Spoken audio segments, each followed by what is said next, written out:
ついに来たぜ、ヘビ娘のメルティーナ。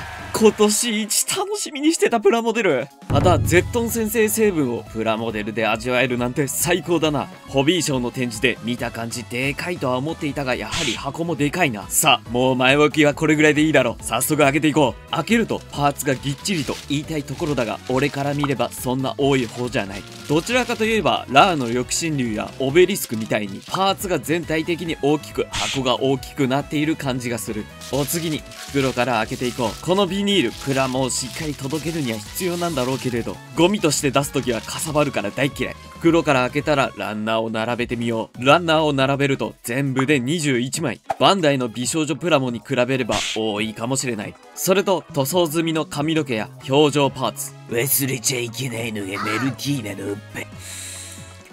メルティーナのおっぱいの香りがする。あと、ハンドパーツとフェイスデカール、説明書。あと、ホビーショーでは尻尾ばかりに目がいっていたのだが、緑色の成型色。これが軽くパールが入っていてとても綺麗だ。もちろん、尻尾の成型色もとても綺麗だ。ただ、塗るテカではなく、爬虫類の独特のテカリっぽい感じですごくいい。そいじゃ、一気に組み上げていこう。組み上げたメルティーナがこんな感じだ。素晴らしくでかいね。本当に全体的にでかくてエッチだよ。気になっていた尻尾は関節が目立たずとても綺麗に仕上がっています。さらに腕や胸、腰回りもヘビらしい装飾でとても綺麗だ。そして何よりも綺麗だけではなく、この尻尾めちゃくちゃ動く。尻尾が長いっていうこともあるのだが、もうとにかく関節が柔らかくて、尻尾を手前まで持ってくることができたり、そのおかげでヘビらしいポーズもできる。まあ以前作ったブルーアイズとかそういうの全くできなかったからこれは嬉しい。この関節の柔らかさは内部の構造のおかげだと思われる。ヘビの関節はざっくりボールジョイントなんだが、一つのパーツに対してサンドイッチする形でもう一つ尻尾をくっつけるような形になっている。うまく説明はできないのだが、これのおかげで確実に可動域は広くなっている。すべてのつなぎ目をボールジョイントにすることが可動域の広さにつながるってわけじゃないってことだな。さらにヘビの足だけではなく腰の装飾も見てほしい。とても装飾が細かく綺麗なんだよ。さらに綺麗だけではなく尻尾の可動域を邪魔しないように上下に稼働する。しかも布も根元でボールジョイントになっているので、細かく動き躍動感あるかっこいいポージングができるってわけだ。それと髪の毛といえばミキシングをしたり他のオプションパーツを背中につけるとき邪魔になる印象だが、背中のジョイントを避けるように髪の毛がデザインされていて、しかも可動には根元に一つの関節ともう一つ細かく自然に曲げられる関節があります。これならしっかり他のパーツを付け替えて楽しめる。お次に武器とお供。お供と武器たちがこんな感じになる。それなりに色々あるが、まずはお供から見ていこう。お供の使い魔は羽をつけたバージョンとメルティーナにもつけられる装甲をつけたバージョンがある。どちらもなかなか見応えがある形態になっているが、この使い魔2種類の表情パーツがある。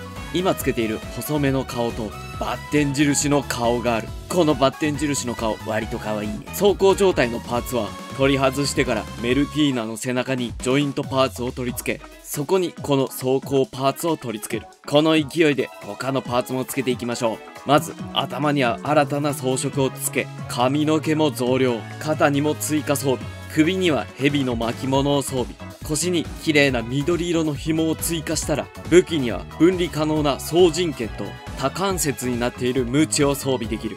装備は多すぎずとてもつけやすい。そして作りやすかった。他にも綺麗なエメラルドグリーンのおかげで装備前とは違った印象の仕上がりになる。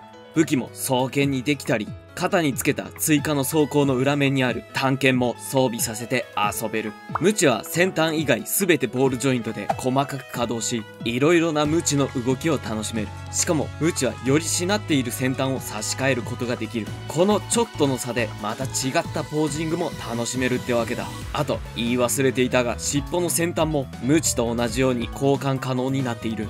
さらに尻尾の装飾もありとなしが選べたりします。さあざっくり見ましたがどうですか？一見ランナーが多そうに見えましたが、程いいパーツ数でとても作りやすかった。はっきり言って今年触れたプラモの中で抜群に出来がいい。今度出るゼノアルアーも期待しちゃいますね。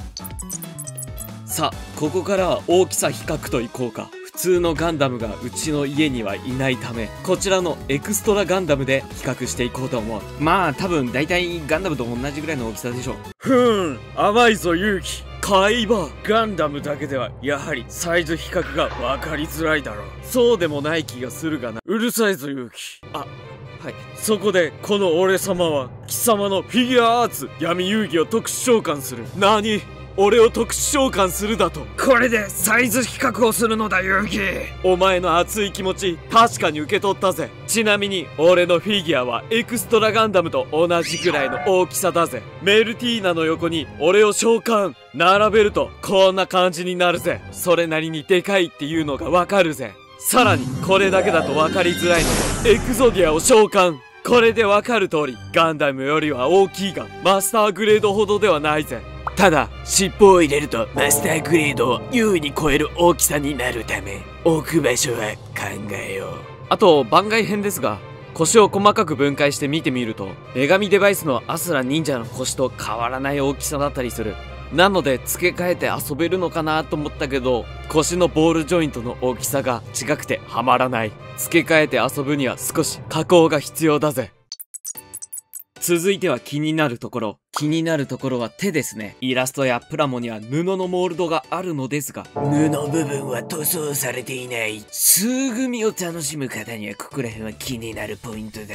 素組みを楽しむのにここら辺が気になるよっていう方にはこちらファレフォのバイオレットがおすすめだ。これが腕の色とほぼ同じような色のため、これを筆塗りすればいい感じになる。ただ筆塗りはちょっとなって思う方もいらっしゃるんじゃないでしょうか。そんな時は爪楊枝もセットで用意しましょう。はみ出してしまった時にこの爪楊枝をモールドに沿って軽くこすれば綺麗に仕上がる。騙されたと思って試してみてくれよな。その他に合わせ目だね。まあこればっかりはどうしようもできないと思うのだが、ヘビのパーツの部分がだいたいサンドイッチなんだ。そのせいで合わせ目が結構多い。塗装をする人はこの合わせ目消しがだいぶ苦行になると思われる。ただ悪いことばかりではなく、できるだけゲート跡が残らないように一部アンダーゲートになっており、表面が綺麗に仕上がるようになっています。ただこれも一部なのよ。ヘビのお腹の部分はこうアンダーゲートじゃないから跡が残る。素組みとかのゲート跡が気になるよっていう方は100均などで売っている爪研ぎがおすすめだ。ヤスリでしっかりゲート跡を消して、その上からこちらの100均などで売っている爪研ぎで仕上げてあげると綺麗に仕上がる。さっきのファレフォの塗料とこちらの爪研ぎの材料、どちらも数百円で手に入るものなので気が向いたら試してみてほしいぜ。最後に交換パーツ。顔は4種類、手のパーツは6種類あります。さてざっくりとしたレビューは以上だ。たまにはレビュー動画を作ってみようと思って作ってみたんだがどうでしたか。普段とは違ううんちくを紹介できたのではないかと思っております。紹介した道具は何千円もかかるようなものではないので、ぜひ気になったら買って使ってみてくれよな。ちなみにこちらのメルティーナは全塗装しようと思うので楽しみにしていてほしいぜ。それでは今回の動画は以上。皆さんは今後モンムス何出してほしいですか。個人的にはマーメイドとか出してほしいです。よかったらみんなの好きなモンムスコメントしていってくれよな。それとよかったら高評価とチャンネル登録もよろしくな。それでは次回の動画でまた会おうぜ。またな。